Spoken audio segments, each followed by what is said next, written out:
Coming up, a long-awaited prison project in the mountains could be in jeopardy. We will tell you what we know right now.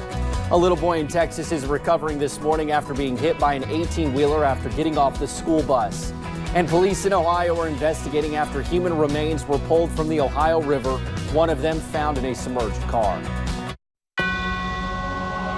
Dedicated to Eastern and Southern Kentucky, this is WYMT Mountain News This Morning.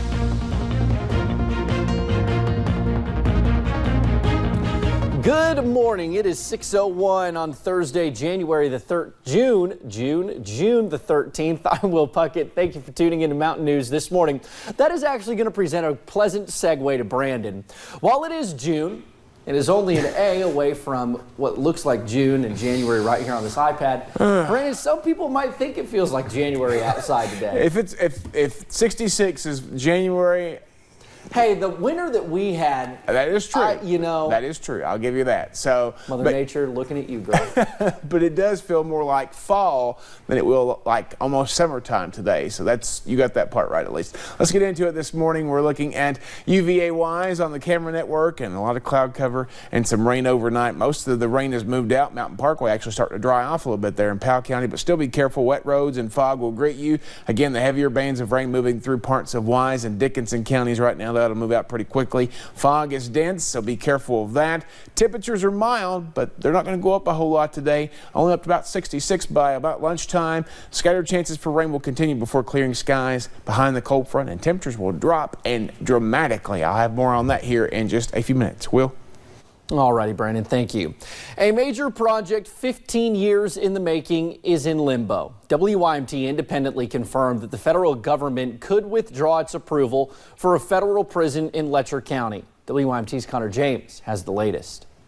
This site in Roxana is supposed to be where the federal prison sat. The future of the structure and this site is now not so certain. Wednesday, WYMT independently confirmed that the Bureau of Prisons plans to rescind the record of decision on the site. In a statement from U.S. Representative Hal Rogers, he said, "The Letcher County Planning Commission and I have worked diligently for nearly 15 years to see this prison come to fruition, and I share the local frustration of this unexpected delay." End quote. He goes on to add that $510 million remains available for construction. About 300 jobs came with the prison. On top of that, people in the community hoped to see an economic boost in their businesses because of it. Gwendolyn Christian, the ISOM IGA store manager, hoped to sell to the prison. Hearing that the prison may not come to Letcher County is a little bit devastating because I'd planned on doing that because I wanted to expand my opportunities to bid, not only for milk, but anything else that the prisoners needed. She hoped to sell a variety of foods and beverages.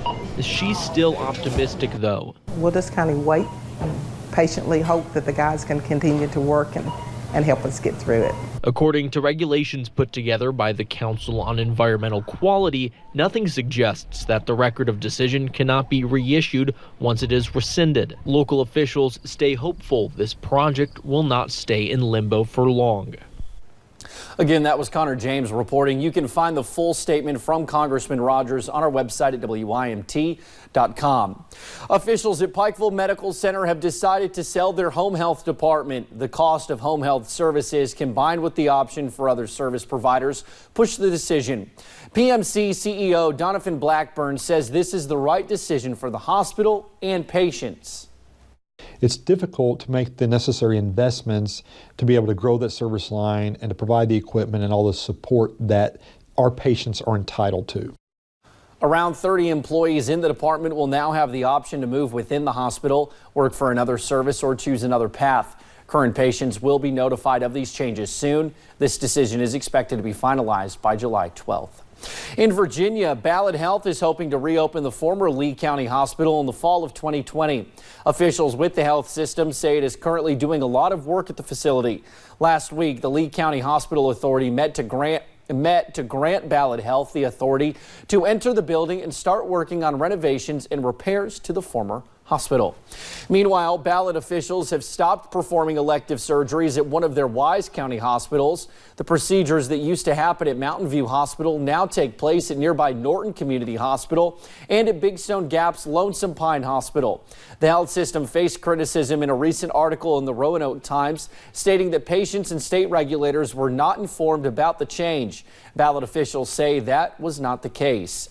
Police in Ohio pulled up what are believed to be human remains from the Ohio River Wednesday. Authorities in Aberdeen also pulled 2 cars from the Ohio River. One of the vehicles appeared to have remains inside.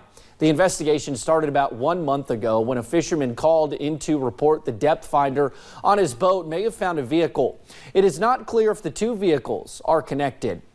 To Claiborne County now, where Highway Patrol officials say 2 people were flown to the hospital after a 4-vehicle crash on Wednesday. Police say the chain reaction crash started when a pickup truck traveling south on Highway 25E in Tazewell veered across several lanes of traffic, hitting one car in the back and then slamming into another truck head-on. 2 people, 66-year-old Gary Gordon and 32-year-old Randall Wilder, were flown to the University of Tennessee Medical Center for treatment. Gordon will face charges in the crash. No word on any of their conditions. Well, the crash shut down part of US 23 earlier last night. We are told a UPS truck was traveling southbound on US 23 when a car pulled out in front of it. A woman had to be cut out of a car. She was flown out to the Pikeville Medical Center with serious injuries. We do not know the name or condition of the woman at this hour.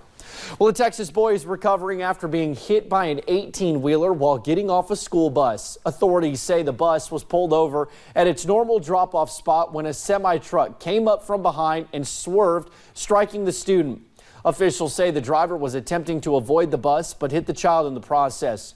We are told it is too early to determine how fast the driver who stayed at the scene was going or whether he will be cited.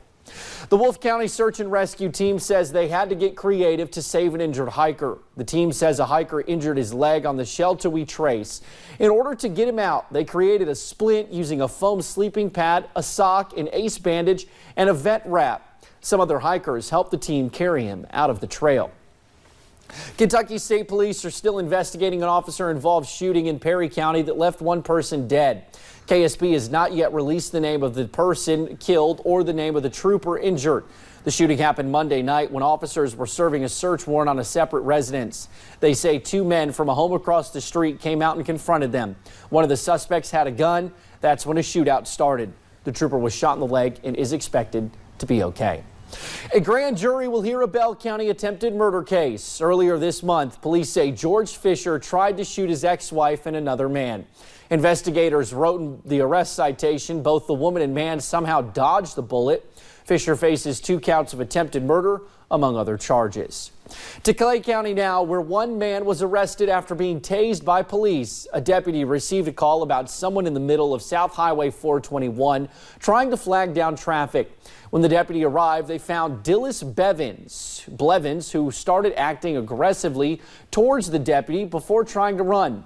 We're told Blevins continued to run even after being tased. He was located a short time later under a porch. He faces several charges. An anonymous tip led police to meth Tuesday evening in Floyd County. Deputies arrested 3 people as a result. Here is a look at what they found. Investigators took baggies of meth, digital scales, cash and pills from the home. They arrested Azzy Hall, Rita McKenzie, and Stephen Hunter. Each face drug trafficking charges. One Pike County family is looking for help from the community following a break-in at their Greasy Creek home. Shelly McGuire says her son, Nick, noticed the back door to their home was open on Friday and their electricity had been cut.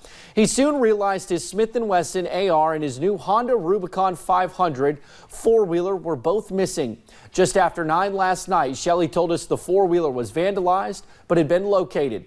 The gun is still missing. It's one thing if we have something sitting outside and you take it, but to enter our home, it's such a personal invasion. It's really upsetting. Anyone with information regarding the stolen gun is asked to contact Kentucky State Police. The Hazard Band of Gold held its annual mine safety competition Wednesday. Teams from as far as Alabama hit the turf at Hazard High to test their skills. The work is important because it is needed training in a field where the numbers keep dropping, but the danger stays the same. Like if we have to go out on a disaster and stuff like that and everything, our main important goal is to make sure that we can go in and do things safely, especially for a team, and try to get to survive, you know, if any survivors and stuff in there. It's like I say, they're trying to get out and we're trying to get in to get up there to help them. The competition continues today.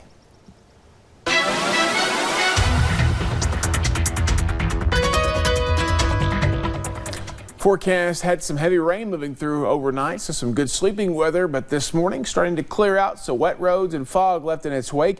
You can see the last 6 hours on the satellite radar loop, all that rain coming through the mountains ahead of that cold front, and the cold front still working its way through the area, so it's not quite done just yet.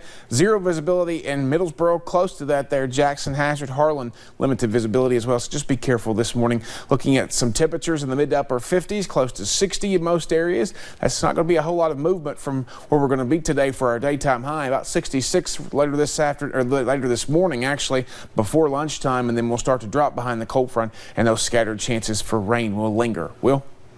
Alrighty, Brandon, thank you. And thank you for joining us on Mountain News this morning. More news is on the way. That news contains an Ohio girl who's making special deliveries to a children's unit at one hospital. We can tell you why she's doing it. And we take you to a new park in Whitesburg that gives a special group of kids a place to play.